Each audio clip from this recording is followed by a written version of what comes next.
S ಈಗ discussion ಮಾಡ್ತಾ ಇರುವಂಥ experiment number 6. So experiment number 6 ಅಲ್ಲಿ ಏನು to observe the variation in P H of acid or base with dilution. So that is the aim of the experiment. So ಹಾಗಾದರೆ first ಇಲ್ಲಿ ಏನು ನೋಡ್ತಾ ಹೋಗಬೇಕು ಅಂದರೆ ಪಿ ಎಚ್ ಅಂತ ಅಂದರೆ ಏನು ಅಂತ ಹೇಳ್ಬಿಟ್ಟು. ಸೊ ಪಿ ಎಚ್ ಅಂತ ಹೇಳಿದಾಗ P H is use to measure the hydrogen ion concentration in the solution. So ಸೊಲ್ಯೂಷನಲ್ಲಿ H+ ಅಯಾನ್ ಕಾನ್ಸಂಟ್ರೇಷನ್ ಎಷ್ಟಿದೆ ಅಂತ ಹೇಳಿ ನಾವು ಫೈಂಡ್ ಔಟ್ ಮಾಡ್ತಾ ಹೋಗ್ತೀವಲ್ಲ, ಸೊ ಅದನ್ನು ನಾವೇನಂತ ಹೇಳಿ ಕರಿತಾ ಹೋಗ್ತೀವಿ, ಪಿ ಎಚ್ ಅಂತ ಹೇಳಿ ಕರಿತಾ ಹೋಗ್ತೀವಿ. ಸೊ ಈ ಪಿ ಎಚ್ ಅಂತ ಹೇಳಿ ತಗೊಂಡಾಗ ಪಿ ಎಚ್ನ ಏನಕ್ಕೆ ಯೂಸ್ ಮಾಡ್ತಾ ಹೋಗ್ತೀವಿ ಅಂತ ಹೇಳಿದಾಗ it can be use to measure the acidity or basicity of the solution. ಒಂದು ಸೊಲ್ಯೂಷನ್ ಅಸಿಡಿಕ್ ಕ್ಯಾರೆಕ್ಟರ್ ಇದೆಯಾ ಅಥವಾ ಬೇಸಿಕ್ ಕ್ಯಾರೆಕ್ಟರ್ ಇದೆಯಾ ಅಂತ ಹೇಳಿ ಬರ್ತಾ ಹೋಗುತ್ತಲ್ಲ, ಸೊ ಅದನ್ನು ನಾವೇನು ಮಾಡ್ತಾ ಹೋಗ್ತೀವಿ, ಪಿ ಎಚ್ನ ಯೂಸ್ ಮಾಡ್ಕೊಂಡು ಚೆಕ್ ಮಾಡ್ತಾ ಹೋಗ್ತೀವಿ. ಸೊ ಆಯಿತಾ. ಸೊ ಇಲ್ಲಿ ಅಸಿಡಿಕ್ ಸೊಲ್ಯೂಷನ್ ಮತ್ತು ಬೇಸಿಕ್ ಸೊಲ್ಯೂಷನ್ ಚೆಕ್ ಮಾಡಲಿಕ್ಕೆ ಯೂಸ್ ಮಾಡೋಂಥದ್ದು ಯಾವುದು, ಪಿ ಎಚ್ ಅಂತ ಹೇಳ್ತೀವಿ. ಸೊ ಹಾಗಾದರೆ ಪಿ ಎಚ್ ಸ್ಕೇಲ್ ಅಂತ ಹೇಳಿ ಬರ್ತಾ ಹೋಗುತ್ತೆ. ಸೊ ಪಿ ಎಚ್ ಸ್ಕೇಲ್ ಅಂತ ಹೇಳಿ ಬಂದಾಗ 0 to 14 ಬರ್ತಾ ಹೋಗುತ್ತೆ. ಓಕೆನಾ. ಸೊ 0 to 14 ಅಂತ ಹೇಳಿದ್ರೆ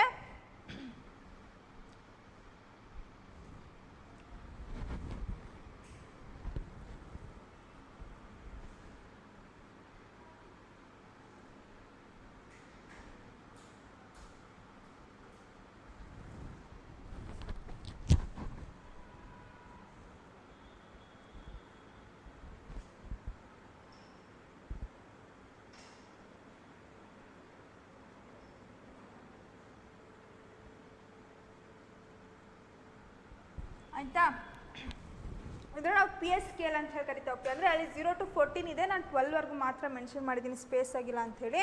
ಆಯಿತಾ. ಪಿ ಎಚ್ ಸ್ಕೇಲ್ ಅಂತ ಹೇಳಿದ್ರೆ ಅದು ರೇಂಜ್ ಬರೋವಂಥದ್ದು 0 to 14. ಆಯಿತಾ.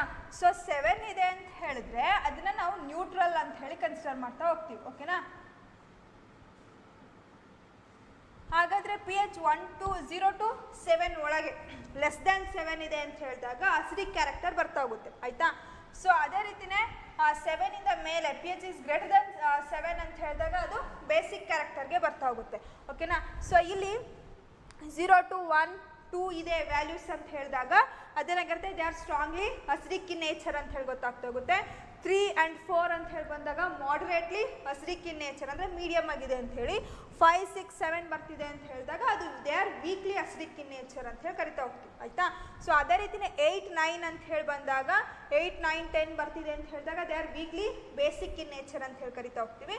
11, 12 ಅಂದಾಗ ಮಾಡ್ರೇಟ್ಲಿ ಬೇಸಿಕ್ ಇನ್ ನೇಚರ್ ಅಂತ ಹೇಳಿ ಕರಿತಾ ಹೋಗ್ತೀವಿ. 13, 14 ಅಂತ ಹೇಳಿ ಬರ್ತಾ ಹೋದಾಗ ಏನಾಗ್ತಾ ಹೋಗ್ತೀವಿ, they are strongly basic in nature ಅಂತ ಹೇಳಿ ಬರ್ತಾ ಹೋಗುತ್ತೆ. ಆಯಿತಾ. ಸೊ ಈ ರೀತಿ ನಾವೇನು ಮಾಡ್ತಾ ಹೋಗಬೇಕು, ಪಿ ಎಚ್ನ ಫೈಂಡ್ ಔಟ್ ಮಾಡ್ತಾ ಹೋಗ್ತೀವಿ. ಇಲ್ಲಿ ಆಸಿಡ್ ಮತ್ತು ಬೇಸಿಕ್ ಬಂದಾಗ ಡೈಲ್ಯೂಷನ್ ಆಗ್ತಾ ಇದೆ, ಡೈಲ್ಯೂಟ್ ಮಾಡ್ತಾ ಇದ್ದೀವಿ ಅಂತ ಹೇಳಿದಾಗ ಅಲ್ಲಿ ಸಹಿತ ಪಿ ಎಚ್ ಲೆವೆಲ್ ಏನಾಗ್ತಾ ಹೋಗುತ್ತೆ, ಚೇಂಜಸ್ ಆಗ್ತಾ ಹೋಗುತ್ತೆ. ಸೊ ಆ ರೀತಿ ಚೇಂಜಸ್ ಆಗೋದನ್ನೇ ನಾವಿಲ್ಲಿ ಏನು ಮಾಡ್ತಾ ಹೋಗಬೇಕು, ಸ್ಟಡಿ ಮಾಡ್ತಾ ಹೋಗ್ತೀವಿ. ಆಯಿತಾ. ಇಲ್ಲಿ ಆಸಿಡ್ ಸೊಲ್ಯೂಷನ್ ಅಂತ ಹೇಳಿದಾಗ HCl ತೊಗೊಂಡಿದ್ದೀವಿ, ಬೇಸ್ ಅಂತ ಹೇಳಿದಾಗ NaOH ತೊಗೊಂಡಿದ್ದೀವಿ.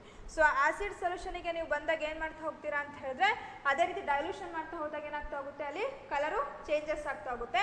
ಬೇಸಿಗೂ ಸಹಿತ ಏನಾಗ್ತಾ ಹೋಗುತ್ತೆ, ನೀವು ಡೈಲ್ಯೂಷನ್ ಮಾಡ್ತಾ ಹೋದಾಗ ಅಲ್ಲಿ ಕಲರ್ ಚೇಂಜಸ್ ಆಗ್ತಾ ಹೋಗುತ್ತೆ. ಕಲರ್ ಚೇಂಜಸ್ ಆಗ್ತಿದೆ ಅಂದರೆ ಪಿ ಎಚ್ ಚೇಂಜಸ್ ಆಗ್ತಾ ಇದೆ ಅಂತ ಹೇಳಿ ಅರ್ಥ. ಸೊ ಫೈನಲಿ ಪಿ ಎಚ್ ಅಂತ ಹೇಳಿದಾಗ it is the negative logarithm of the hydrogen ion concentration. ಓಕೆನಾ, to that base 10. So that is called as an P H ಅಂತ ಹೇಳಿ ಕರಿತಾ ಹೋಗ್ತೀವಿ. ಈ ಪಿ ಎಚ್ನ ನೇಮ್ ಇದನ್ನು ಜಸ್ಟಿಫೈ ಮಾಡೋದಾದರೆ that is a power of the hydrogen ಅಂತ ಹೇಳಿ ಬರ್ತಾ ಹೋಗುತ್ತೆ. ಓಕೆನಾ. ಇದಿಷ್ಟು ಸಹಿತ ಯಾವುದಕ್ಕೆ ಬರೋವಂಥದ್ದು, ಪಿ ಎಚ್ಗೆ ಬರೋವಂಥದ್ದು. ಹಾಗಾದರೆ what is the theory part ಅಂತ ಹೇಳಿ ಬಂದಾಗ hydrogen in ion concentration per unit volume decreases on the dilution. So therefore change in the pH is expected on dilution of the solution.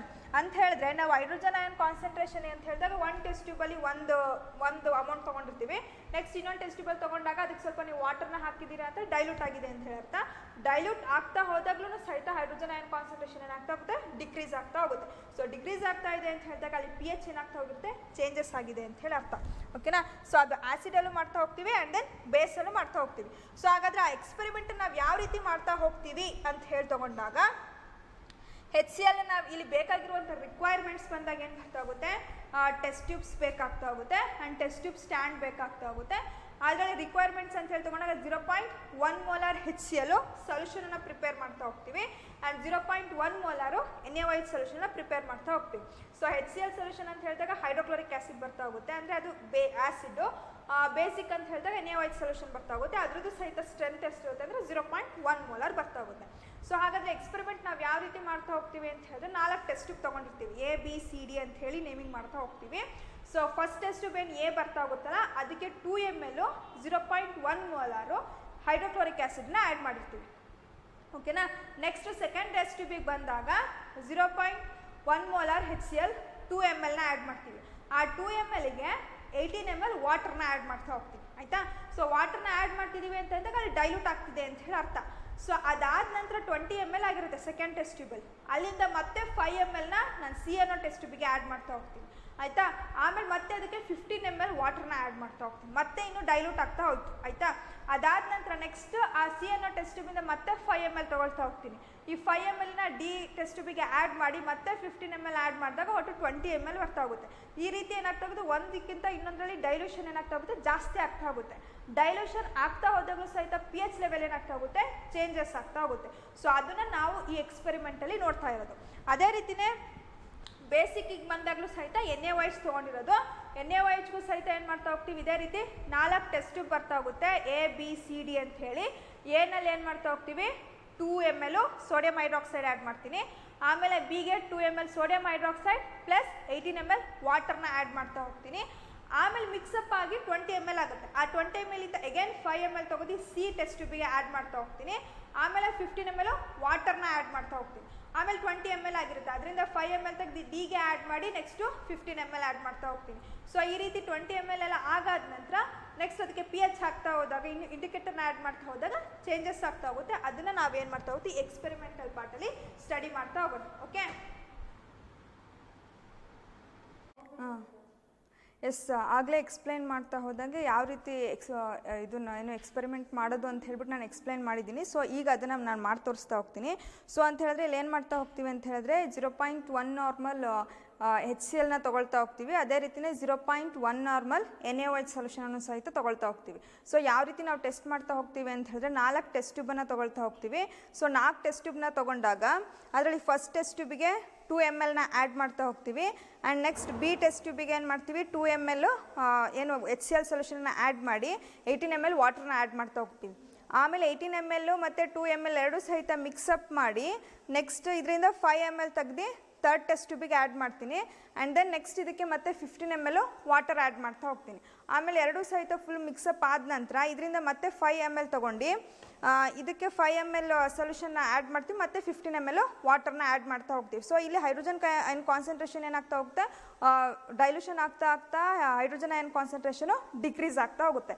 So decrease ಆಗ್ತಾ ಹೋದಾಗ pH ವ್ಯಾಲ್ಯೂನು ಸಹಿತ ಏನಾಗ್ತಾ ಹೋಗುತ್ತೆ, changes ಆಗ್ತಾ ಹೋಗುತ್ತೆ. ಸೊ ಅದನ್ನೇ ನಾವು ಈ ಎಕ್ಸ್ಪೆರಿಮೆಂಟಲ್ಲಿ ಸ್ಟಡಿ ಮಾಡ್ತಾ ಇರೋದು. ಸೊ ಅದೇ ರೀತಿಯೇ ಮತ್ತೆ ಇದು NaOH ಅಂತ ಹೇಳಿದಾಗ ಬೇಸಿಕ್ ಸೊಲ್ಯೂಷನ್ಗೂ ಸಹಿತ ಯಾವ ರೀತಿ ಚೇಂಜಸ್ ಆಗ್ತಾ ಹೋಗುತ್ತೆ, ಸೊ ಆಗ pH ಲೆವೆಲ್ ಯಾವ ರೀತಿ ಚೇಂಜ್ ಆಗ್ತಾ ಹೋಗುತ್ತೆ ಅಂತ ಹೇಳ್ಬಿಟ್ಟು ನಾವು ಸ್ಟಡಿ ಮಾಡ್ತಾ ಹೋಗ್ತೀವಿ. ಓಕೆನಾ. ಸೊ ಈಗ ಫಸ್ಟ್ ನಾವು ತೊಗೊಂಡಾಗ ಏನು ಮಾಡ್ತಾ ಹೋಗ್ತೀವಿ ಅಂತ ಹೇಳಿದ್ರೆ 2 ml NaOH solution HCl solution ತೊಗೊಳ್ತಾ ಹೋಗ್ತೀನಿ. ಓಕೆನಾ.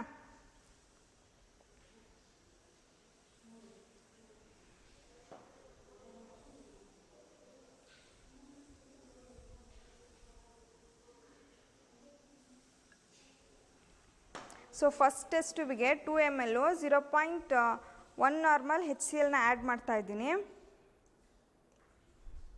ಸೊ ನೆಕ್ಸ್ಟ್ ಸೆಕೆಂಡ್ ಟೆಸ್ಟ್ ಟ್ಯೂಬಿಗೆ B ಅನ್ನೋ ಟೆಸ್ಟ್ ಟ್ಯೂಬಿಗೆ 2 ml 0.1 ನಾರ್ಮಲ್ HCl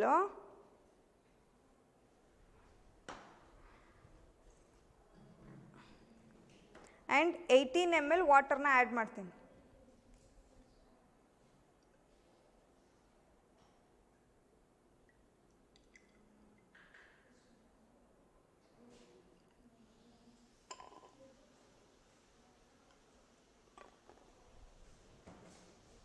ಸೊ ಇದಕ್ಕೆ ಏನು ಮಾಡ್ತಿದ್ದೀನಿ, ಈಗ 18 ml ವಾಟರ್ನ ಆ್ಯಡ್ ಮಾಡ್ತಾ ಇದ್ದೀನಿ. ನೆಕ್ಸ್ಟ್ ಇದನ್ನು ಇದು ರೀತಿ ಮಿಕ್ಸಪ್ ಆದ ನಂತರ ಇದನ್ನ 5 ml ತೊಗೊಳ್ತೀನಿ. 5 ml ತೊಗೊಂಡು ಥರ್ಡ್ ಟೆಸ್ಟ್ ಟ್ಯೂಬಿಗೆ ಆ್ಯಡ್ ಮಾಡ್ತಾ ಹೋಗ್ತೀನಿ.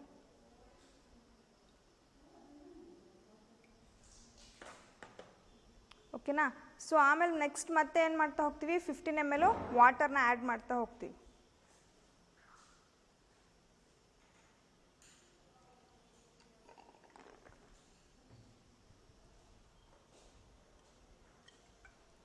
ಸೊ 15 ml ಆ್ಯಡ್ ಮಾಡಿದ ನಂತರ ಈ ರೀತಿ 20 ml ಆಗ್ತಾ ಹೋಗುತ್ತೆ. ನೆಕ್ಸ್ಟ್ ಇದರಲ್ಲಿ ಮಿಕ್ಸಪ್ ಮಾಡಿ ಮತ್ತೆ 5 ml ತೊಗೊಳ್ತೀವಿ.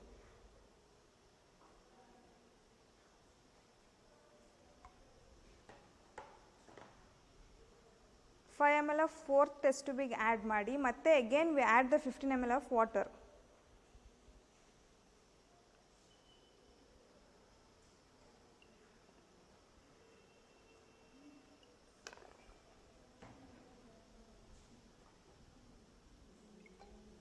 ಓಕೆನಾ. ಸೊ ಈ ರೀತಿ ಮಿಕ್ಸಪ್ ಮಾಡ್ತಾ ಹೋದಾಗ ಇಲ್ಲಿ H+ ಅಯಾನ್ ಕಾನ್ಸಂಟ್ರೇಷನ್ ಏನಾಗ್ತಾ ಹೋಗುತ್ತೆ, ಡೈಲ್ಯೂಟ್ ಆಗ್ತಾ ಹೋದಾಗಲೂ ಸಹಿತ ಅಲ್ಲಿ ಡಿಕ್ರೀಸ್ ಆಗ್ತಾ ಹೋಗುತ್ತೆ. ಸೊ ಆಗ pH ಲೆವೆಲ್ ಸಹಿತ ಏನಾಗ್ತಾ ಹೋಗುತ್ತೆ, ಚೇಂಜಸ್ ಆಗ್ತಾ ಹೋಗುತ್ತೆ. ಸೊ ಅದನ್ನು ನಾವು ಯಾವ ರೀತಿ ಫೈಂಡ್ ಔಟ್ ಮಾಡ್ತೀವಿ ಅಂತ ಹೇಳಿದಾಗ by using the universal indicator. So ಇದನ್ನು ಆ್ಯಡ್ ಮಾಡಿದಾಗ ಏನಾಗ್ತಾ ಹೋಗುತ್ತೆ, ಚೇಂಜಸ್ ಆಗಿರೋದು ಗೊತ್ತಾಗುತ್ತೆ. ಸೊ ಈಗ ನಾವು HCl ಆ್ಯಡ್ ಮಾಡಿದ್ದೀವಿ 4 ಟೆಸ್ಟ್ ಟ್ಯೂಬಿಗೆ. Next we add the NaOH solution.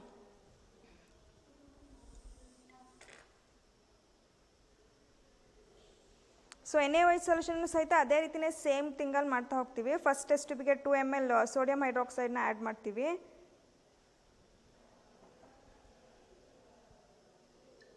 And then ಮತ್ತೆ ಸೆಕೆಂಡ್ ಟೆಸ್ಟ್ ಟ್ಯೂಬಿಗೆ 2 ml0.1 ನಾರ್ಮಲ್ NaOHನ ಆ್ಯಡ್ ಮಾಡಿ ನೆಕ್ಸ್ಟು 18 ml ವಾಟರ್ನ ಆ್ಯಡ್ ಮಾಡ್ತೀವಿ.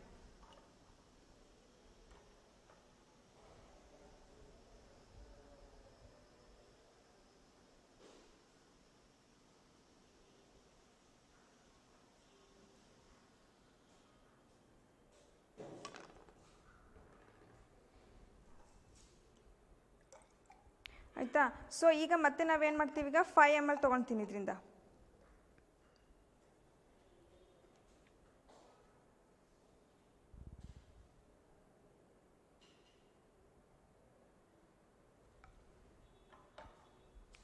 ಸೊ 5 mlನ ಥರ್ಡ್ ಟೆಸ್ಟ್ ಟ್ಯೂಬಿಗೆ ಆ್ಯಡ್ ಮಾಡಿ ಮತ್ತೆ again we add the 15 ml of water.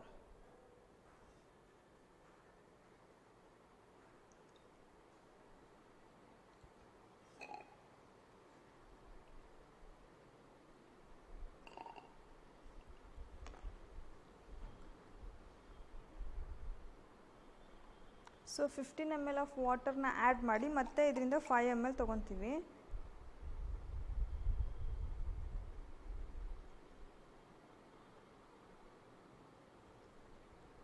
ಓಕೆನಾ.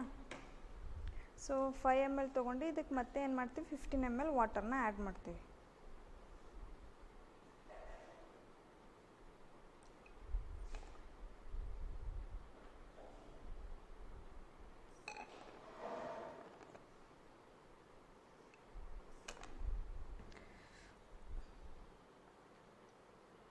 ಸೊ ಈ ರೀತಿ ಆ್ಯಡ್ ಮಾಡಾದಮೇಲೆ ಮಿಕ್ಸಪ್ ಆಗಿರುತ್ತೆ. ಸೊ ಈಗ pH ಯಾವ ರೀತಿ ಚೇಂಜಸ್ ಆಗಿದೆ ಅಂತ ಹೇಳ್ಬಿಟ್ಟು ನಾವು ಯಾವುದರಿಂದ ಫೈಂಡ್ ಔಟ್ ಮಾಡ್ತಾ ಹೋಗ್ತೀವಿ ಅಂತ ಹೇಳಿದ್ರೆ by using the universal indicator.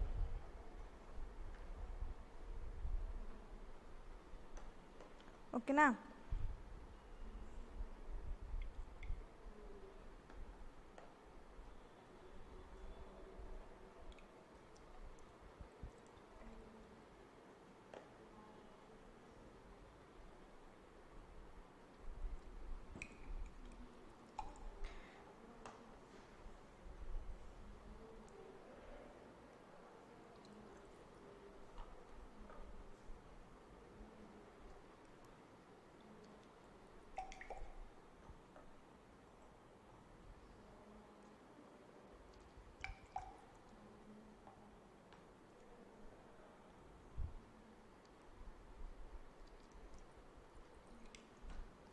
So ಓಕೆನಾ. ಸೊ ಇಲ್ಲಿ ಏನಾಗ್ತಾ ಹೋಗುತ್ತೆ ಅಂತ ಹೇಳಿದಾಗ pH ಲೆವೆಲ್ಲು ಒಂದು ಟೆಸ್ಟ್ ಟ್ಯೂಬ್ಗೂ ಮತ್ತು ಇನ್ನೊಂದು ಟೆಸ್ಟ್ ಟ್ಯೂಬ್ಗೂ ಏನಾಗ್ತಾ ಹೋಗುತ್ತೆ, ಡೈಲ್ಯೂಟ್ ಆಗ್ತಾ ಹೋದಾಗಲೂ ಸಹಿತ ಏನಾಗ್ತಾ ಹೋಗುತ್ತೆ, ಚೇಂಜಸ್ ಆಗ್ತಾ ಹೋಗುತ್ತೆ. ಸೊ ಅಂತ ಹೇಳಿದ್ರೆ ಎಕ್ಸ್ಪೆರಿಮೆಂಟಲ್ ನಾವೇನು ಸ್ಟಡಿ ಮಾಡ್ತಾ ಹೋಗ್ತೀವಿ ಅಂತ ಹೇಳಿದ್ರೆ ಡೈಲ್ಯೂಷನ್ ಆಗ್ತಾ ಹೈಡ್ರೋಜನ್ ಕಾನ್ಸಂಟ್ರೇಷನ್ ಏನಾಗ್ತಾ ಹೋಗುತ್ತೆ, ಇದರಲ್ಲಿ ಕಡಿಮೆ ಆಗ್ತಾ ಹೋಗುತ್ತೆ, ಡಿಕ್ರೀಸ್ ಆಗ್ತಾ ಹೋಗುತ್ತೆ. ಸೊ ಡಿಕ್ರೀಸ್ ಆಗ್ತಿದೆ ಅಂತ ಹೇಳಿ ಹೇಗೆ ಗೊತ್ತಾಗ್ತಾ ಹೋಗುತ್ತೆ ಅಂತ ಹೇಳಿದ್ರೆ ನಾವು ಇಂಡಿಕೇಟರ್ನ ಆ್ಯಡ್ ಮಾಡಿದಾಗ ಈ ರೀತಿ ಕಲರ್ ಚೇಂಜ್ ಆಗ್ತಾ ಹೋಗುತ್ತೆ. ಸೊ ಕಲರ್ ಚೇಂಜ್ ಆಗ್ತಾ ಹೋದಾಗ ಏನಾಗ್ತಾ ಹೋಗುತ್ತೆ, ರೀಡಿಂಗ್ ಬರ್ತಾ ಹೋಗುತ್ತೆ. ಸೊ ನಿಮ್ಗೆ ಆಲ್ರೆಡಿ ಗೊತ್ತಿದೆ pH ಸ್ಕೇಲ್ ಅಂತ ಹೇಳಿದಾಗ 1 to 7 ಇದೆ ಅಂತ ಹೇಳಿದ್ರೆ ಅದನ್ನು ನಾವು ಅಸಿಡಿಕ್ ಕ್ಯಾರೆಕ್ಟರ್ನ ರೆಪ್ರೆಸೆಂಟೇಷನ್ ಮಾಡ್ತಾ ಹೋಗುತ್ತೆ ಅಂತ ಹೇಳಿ ಗೊತ್ತಾಗಿದೆ. ಬಟ್ ಆದರೆ ಅದರಲ್ಲಿ ಎಷ್ಟು ವ್ಯಾಲ್ಯೂಸ್ ಬರ್ತಾ ಹೋಗುತ್ತೆ, 1 2 3 ಇದೆ ಅಂತ ಹೇಳಿದಾಗ usually acidic character more strong ಅಂತ ಹೇಳ್ತಾ ಹೋಗ್ಬೋದು, ಅಲ್ಲಿ ಅಸಿಡಿಕ್ ಸ್ಟ್ರೆಂತ್ ಜಾಸ್ತಿ ಇದೆ ಅಂತ ಹೇಳಿ ಗೊತ್ತಾಗ್ತಾ ಹೋಗುತ್ತೆ. ಸೊ ವ್ಯಾಲ್ಯೂಸ್ ಕಡಿಮೆ ಆಗ್ತಾ ಹೋದಾಗ್ಲೂ ಸಹಿತ ಅಲ್ಲಿ ಅಸಿಡಿಕ್ ಸ್ಟ್ರೆಂತ್ ಏನಾಗ್ತಾ ಹೋಗ್ತಿದೆ ಅಂತ ಹೇಳಿ ಅರ್ಥ, ಕಡಿಮೆ ಆಗ್ತಾ ಇದೆ ಅಂತ ಹೇಳಿ ಅರ್ಥ. ಓಕೆನಾ. ಸೊ ಇಲ್ಲಿ ಅದನ್ನು ನೀವು pH ಇಂದ ಇಂಡಿಕೇಟರಿಂದ ಈಗ ಇದರಲ್ಲಿ ಏನು ಯೂನಿವರ್ಸಲ್ ಇಂಡಿಕೇಟರಲ್ಲಿ ಈ ರೀತಿ ಕಲರ್ ಏನು ನೋಟಿಫಿಕೇಶನ್ ಮಾಡಿದಾರಲ್ವ, ಸೊ ಅದನ್ನು ನೋಡ್ಕೊಂಡು ನಾವು ವ್ಯಾಲ್ಯೂನ ಬರಿತಾ ಹೋಗ್ತೀವಿ. ಸೊ ಆಗ ಅದರಲ್ಲಿ ಪಿ ಎಚ್ ಎಷ್ಟಿದೆ ಅಂತ ಹೇಳಿ ಗೊತ್ತಾದಾಗ ನೆಕ್ಸ್ಟು ಅಸಿಡಿಕ್ ಸ್ಟ್ರೆಂತಲ್ಲಿ ಕಡಿಮೆ ಆಗ್ತಾ ಇದೆಯಾ ಅಥವಾ ಜಾಸ್ತಿ ಆಗ್ತಾ ಇದೆಯಾ ಅಂತ ಹೇಳಿ ನಮಗೆ ಫೈಂಡ್ ಔಟ್ ಆಗ್ತಾ ಹೋಗುತ್ತೆ. ಸೊ ಇದಿಷ್ಟು ಸಹಿತ ಯಾವುದಕ್ಕೆ ಬಂದಿರೋವಂಥದ್ದು ಅಸಿಡಿಕ್ ಕ್ಯಾರೆಕ್ಟರ್ ಅಂತಂದರೆ ಹೈಡ್ರೋಜನ್ ಅಯಾನ್ ಕಾನ್ಸಂಟ್ರೇಷನ್ ಇಂದ ರೆಪ್ರೆಸೆಂಟೇಷನ್ ಮಾಡ್ತಾ ಇರೋದು. ನೆಕ್ಸ್ಟ್ ತೊಗೊಂಡಿರುವಂಥದ್ದು NaOH. ಸೊ NaOH ಅಂತ ಹೇಳಿದಾಗ 7 to 14 ಇದೆ ಅಂತ ಹೇಳಿದ್ರೆ ನಾವು ಅದನ್ನು ಬೇಸಿಕ್ ಕ್ಯಾರೆಕ್ಟರ್ ಅಂತ ಹೇಳಿ ಕರಿತಾ ಹೋಗ್ತೀವಿ. ಸೊ ಇದಿಷ್ಟು ಸಹಿತ ಆಲ್ಮೋಸ್ಟ್ ಎಲ್ಲ ಪರ್ಪಲ್ ಕಲರೇ ಬರ್ತಾ ಹೋಗುತ್ತೆ. ಸೊ ಇದರಲ್ಲಿ ಬಟ್ ಇಲ್ಲಿ PHL ಬಂದಾಗ HClಗೆ ಬಂದಾಗ ಮಾತ್ರ ಏನಾಗ್ತಾ ಹೋಗುತ್ತೆ, ವ್ಯಾಲ್ಯೂ ಕಡಿಮೆ ಆಗ್ತಾ ಇದೆ ಅಂತ ಹೇಳಿದ್ರೆ ಅಲ್ಲಿ ಅಸಿಡಿಕ್ ಸ್ಟ್ರೆಂತ್ ಏನಾಗ್ತಾ ಇದೆ ಅಂತ ಹೇಳರ್ಥ ಕಡಿಮೆ ಆಗ್ತಾ ಇದೆ ಅಂತ ಅರ್ಥ. ವ್ಯಾಲ್ಯೂಸ್ ಅಂದರೆ 1, 2 ಇದೆ ಅಂತ ಹೇಳಿದ್ರೆ ಅಲ್ಲಿ ನಾವು ಮೋರ್ ಸ್ಟ್ರಾಂಗ್ ಅಂತ ಹೇಳಿ ಗೊತ್ತಾಗ್ತಾ ಹೋಗುತ್ತೆ. ಸೊ 4, 5 ಬರ್ತಾ ಇದೆ ಅಂತ ಹೇಳಿದಾಗ ಅಲ್ಲಿ ಅಸಿಡಿಕ್ ಸ್ಟ್ರೆಂತ್ ಏನಾಗ್ತಾ ಹೋಗಿದೆ ಅಂತ ಹೇಳರ್ಥ ಡಿಕ್ರೀಸ್ ಆಗ್ತಾ ಹೋಗಿದೆ ಅಂತ ಹೇಳರ್ಥ. ಬಟ್ ಆದರೆ POH ಅಂತ ಹೇಳಿ ತೊಗೊಂಡಾಗ ಇದ್ರಲ್ಲಿ ಮಾತ್ರ ಏನಾಗ್ತಾ ಹೋಗುತ್ತೆ ಅಂತ ಹೇಳಿದ್ರೆ ವ್ಯಾಲ್ಯೂಸ್ ಇನ್ಕ್ರೀಸ್ ಆಗ್ತಾ ಹೋದಾಗ್ಲೂ ಸಹಿತ ಅದರಲ್ಲಿ ಸ್ಟ್ರೆಂತ್ ಏನಾಗ್ತಾ ಹೋಗುತ್ತೆ, ಬೇಸಿಕ್ ಕ್ಯಾರೆಕ್ಟರ್ ಜಾಸ್ತಿ ಆಗ್ತಾ ಹೋಗ್ತಿದೆ ಅಂತ ಹೇಳಿ ಗೊತ್ತಾಗ್ತಾ ಹೋಗುತ್ತೆ. ಓಕೆನಾ. ಸೊ ಇದಿಷ್ಟು ಸಹಿತ ಯಾವುದ್ರ ಮೇಲೆ ಈಗ ಎಕ್ಸ್ಪೆರಿಮೆಂಟ್ ನೋಡಿದ್ವಲ್ಲ, ಸೊ ಅದನ್ನು ನೆಕ್ಸ್ಟು ನಾವು ರೀಡಿಂಗನ್ನು ನೆಕ್ಸ್ಟು ನಾನು ರೆಪ್ರೆಸೆಂಟೇಷನ್ ಮಾಡ್ತಾ ಹೋಗ್ತೀನಿ. Okay, thank you. ಈಗ ಏನು ಎಕ್ಸ್ಪೆರಿಮೆಂಟ್ ಕಂಪ್ಲೀಟ್ ಆಯ್ತಲ್ವಾ, ಸೊ ಅದ್ರದ್ದು ನಾನು HClಯಿಂದ ಒಂದು ಪಾರ್ಟಲ್ಲಿ, ನೆಕ್ಸ್ಟ್ NaOH ಒಂದು ಪಾರ್ಟಲ್ಲಿ ಮೆನ್ಷನ್ ಮಾಡಿದ್ದೀನಿ. ABCD ಅಂತ ಹೇಳಿದಾಗ ಫಸ್ಟ್ ಏನು ಮಾಡಿದ್ವಿ, ಇದಕ್ಕೆ 2 ml ಮಾತ್ರ ತೊಗೊಂಡಿದ್ದೀವಿ, ಬರೀ HCl ಮಾತ್ರ. ನೆಕ್ಸ್ಟು ಸೆಕೆಂಡ್ ಟೆಸ್ಟ್ ಬಿಗೆ ಬಂದಾಗ 2 ml ಪ್ಲಸ್ 18 ml ವಾಟರು. ಓಕೆನಾ. ಸೊ ನೆಕ್ಸ್ಟ್ ಬಿಯಿಂದ 5 ml ತೊಗೊಂಡು ಪ್ಲಸ್ 15 ml ವಾಟರ್ ತೊಗೊಂಡಿದ್ದೀವಿ. ನೆಕ್ಸ್ಟು ಸಿಯಿಂದ 5 ml ತೊಗೊಂಡು ನೆಕ್ಸ್ಟ್ ಇದಕ್ಕೆ 15 ml ವಾಟರ್ನ ತೊಗೊಳ್ತಾ ಹೋಗ್ತೀವಿ. ಸೊ ಈ ರೀತಿ ಆ್ಯಡ್ ಮಾಡ್ತಾ ಹೋದಾಗ ನಾವು PHನ ಆ್ಯಡ್ ಮಾಡ್ತಾ ಹೋಗ್ತೀವಿ. ಆವಾಗ ಈ ರೀತಿ ಕಲರ್ಸ್ ಬರ್ತಾ ಹೋಗುತ್ತೆ. ಒಂದು ಆರೆಂಜ್ ರೆಡ್ ಇರುತ್ತೆ, next orange, next yellow and green. ಅದಕ್ಕೆ PH ವ್ಯಾಲ್ಯೂ ಅಂತ ಹೇಳಿದಾಗ 0, 2, 4, 6. ಓಕೆನಾ. ನೆಕ್ಸ್ಟ್ ಬಂದಾಗ NaOH ಅಂತ ಹೇಳಿದಾಗ ಡಾರ್ಕ್ ಪರ್ಪಲ್ ಬರ್ತಾ ಹೋಗುತ್ತೆ. ಆ್ಯಂಡ್ ದೆನ್ ಇದರಲ್ಲೆಲ್ಲ ಬೇಸಿಕ್ ಕ್ಯಾರೆಕ್ಟರ್ಗೆ ಪರ್ಪಲ್ಲೇ ಬರ್ತಾ ಹೋಗುತ್ತೆ. ಡಾರ್ಕ್ ಪರ್ಪಲ್, ಅದನ್ನೇ ಲೈಟ್ ಪರ್ಪಲ್ ಅಂತ ಹೇಳಿ ಬರ್ತಿದ್ದೀನಿ. ಇನ್ನೊಂದು ವೈಲೆಟ್ ಇರುತ್ತೆ, ಲೈಟ್ ವೈಲೆಟ್ ಬರ್ತಾ ಹೋಗುತ್ತೆ. ಆದರೆ PHಗೆ ಬಂದಾಗ ಆ್ಯಸಿಡಿಗೆ ಏನಾಗ್ತಾ ಹೋಗುತ್ತೆ, ಹೋಗ್ತಾ ಹೋಗ್ತಾ ವ್ಯಾಲ್ಯೂಸು ಇನ್ಕ್ರೀಸ್ ಆಗ್ತಾ ಹೋಗುತ್ತೆ. ಆದರೆ ಹೋಗ್ತಾ ಹೋಗ್ತಾ ವ್ಯಾಲ್ಯೂಸ್ ಇನ್ಕ್ರೀಸ್ ಆಗ್ತಾ ಹೋದಾಗಲೂ H+ ಅಯಾನ್ ಕಾನ್ಸಂಟ್ರೇಷನ್ ಏನಾಗ್ತಾ ಹೋಗುತ್ತೆ, ಡಿಕ್ರೀಸ್ ಆಗ್ತಾ ಹೋಗುತ್ತೆ. ಓಕೆನಾ. ಸೊ ನೆಕ್ಸ್ಟ್ ಇಲ್ಲಿ NaOH ಅಂತ ಹೇಳಿ ಬಂದಾಗ 14, 13, 11 ಆ್ಯಂಡ್ ದೆನ್ 10 ಅಂತ ಹೇಳಿ ಬರ್ತಾ ಹೋಗುತ್ತೆ. ಇಲ್ಲಿ ಅಸಿಡಿಕ್ ಕ್ಯಾರೆಕ್ಟರ್ ಏನಾಗ್ತಾ ಹೋಗುತ್ತೆ, ಇಲ್ಲಿ ಹೋಗ್ತಾ ಹೋಗ್ತಾ ಡಿಕ್ರೀಸ್ ಆಗ್ತಾ ಹೋಗಿರುತ್ತೆ. ಇಲ್ಲಿ ಬೇಸಿಕ್ ಕ್ಯಾರೆಕ್ಟರ್ ಬಂದಾಗ 14, 13 ಇದೆ ಅಂತ ಹೇಳಿದಾಗ ಅಲ್ಲಿ ಜಾಸ್ತಿ ಇದೆ ಅಂತ ಹೇಳರ್ಥ. ನೆಕ್ಸ್ಟು 11, 10 ಅಂತ ಹೇಳಿ ಬಂದಾಗ ಬೇಸಿಕ್ ಕ್ಯಾರೆಕ್ಟರ್ ಕಡಿಮೆ ಆಗಿದೆ ಅಂತ ಹೇಳರ್ಥ. ಇಲ್ಲೂ ಅಷ್ಟೇ ಆಯಿತಾ. ಸೊ ಈ ರೀತಿ ಏನಾಗ್ತಾ ಹೋಗುತ್ತೆ, PH ಚೇಂಜಸ್ ಆಗ್ತಾ ಹೋಗುತ್ತೆ, ಅಂದರೆ ಆ್ಯಸಿಡ್ ಮತ್ತು ಬೇಸಲ್ಲಿ ಡೈಲ್ಯೂಷನ್ ಆಗ್ತಾ ಹೋದಾಗ ಅಂಥೇಳಿ ಈ ಎಕ್ಸ್ಪೆರಿಮೆಂಟಲ್ ಪಾರ್ಟಲ್ಲಿ ನಾವು ಸ್ಟಡಿ ಮಾಡ್ತಾ ಹೋಗ್ತೀವಿ. ಓಕೆನಾ. ಇದಾದ ನಂತರ ನೆಕ್ಸ್ಟ್ ನಾವು ಎಕ್ಸ್ಪೆರಿಮೆಂಟನ್ನು ಯಾವ ರೀತಿ ಬರಿತಾ ಹೋಗಬೇಕು ಅಂತ ಹೇಳಿ ಬಂದಾಗ ಇದರಲ್ಲಿ ಏನು ಬರ್ತಾ ಹೋಗುತ್ತಲ್ಲ, ಏಮ್ ಆಗಿರ್ಬೋದು ಆ್ಯಂಡ್ ನೆಕ್ಸ್ಟ್ ಥಿಯರಿ ಪಾರ್ಟ್ ಆಗಿರ್ಬೋದು, ಇದಿಷ್ಟನ್ನು ಸಹಿತ ನೀವೇನು ಮಾಡ್ತಾ ಹೋಗ್ತೀರಾ, ರೂಲ್ಡ್ ಪೇಜಲ್ಲೇ ಬರಿತಾ ಹೋಗಬೇಕು. ಅದಾದ ನಂತರ ನೆಕ್ಸ್ಟ್ ಟ್ಯಾಬ್ಲರ್ ಕಾಲಮ್ ಇದೆಯಲ್ಲ, ಈ ಟ್ಯಾಬ್ಲರ್ ಕಾಲಮ್ ಮಾತ್ರ ನೀವೇನು ಮಾಡ್ತಾ ಹೋಗಬೇಕು ಅಂತ ಹೇಳಿದ್ರೆ ಅನ್ರೂಲ್ಡ್ ಪಾರ್ಟಲ್ಲಿ ಬರಿತಾ ಹೋಗ್ತೀರಾ.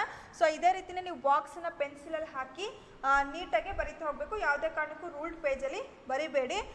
ಬಾಕ್ಸನ್ನು ಮಾತ್ರ ಪೆನ್ಸಿಲಲ್ಲಿ ಹಾಕಿ ರೈಟಿಂಗ್ ಎಲ್ಲದೂ ಸಹಿತ ಏನಾಗಿರಬೇಕು, ಪೆನ್ನಲ್ಲೇ ಬರಿತಾ ಹೋಗಬೇಕು. ಮತ್ತು ಡಿಫ್ರೆಂಟ್ ಕಲರ್ಸನ್ನು ಯೂಸ್ ಮಾಡ್ತಾ ಹೋಗಬೇಡ್ರಿ. ಯಾವುದಾದ್ರು ಸೈಲೆಂಟ್ ಆಗಿರೋದು ಒಂದು ಕಲರು ಜಸ್ಟ್ ಅಂಡರ್ಲೈನಿಂಗ್ ಮಾತ್ರ ಯೂಸ್ ಮಾಡ್ತಾ ಹೋಗಬೇಕು. ಮಿಕ್ಕಿದ್ದೆಲ್ಲದನ್ನು ಸಹಿತ ಇದೇ ರೀತಿಯೇ ಬರಿತಾ ಹೋಗಬೇಕು. ಆ್ಯಂಡ್ ರೆಡ್ ಇಂಕನ್ನು ಯೂಸ್ ಮಾಡ್ತಾ ಹೋಗಬಾರ್ದು. ಎಕ್ಸ್ಪೆರಿಮೆಂಟ್ ನಂಬರ್ ಯಾವುದು ಅಂತ ಹೇಳಿ ಮೆನ್ಷನ್ ಮಾಡಿ ಪೇಜ್ ನಂಬರನ್ನು ಸಹಿತ ಹಾಕ್ತಾ ಹೋಗಬೇಕು. ಓಕೆನಾ. ಸೊ ಈ ರೀತಿ ನೀವು ಎಕ್ಸ್ಪೆರಿಮೆಂಟನ್ನು ಬರ್ಕೊಂಡು ತೊಗೊಬರ್ಬೇಕು. Okay, thank you.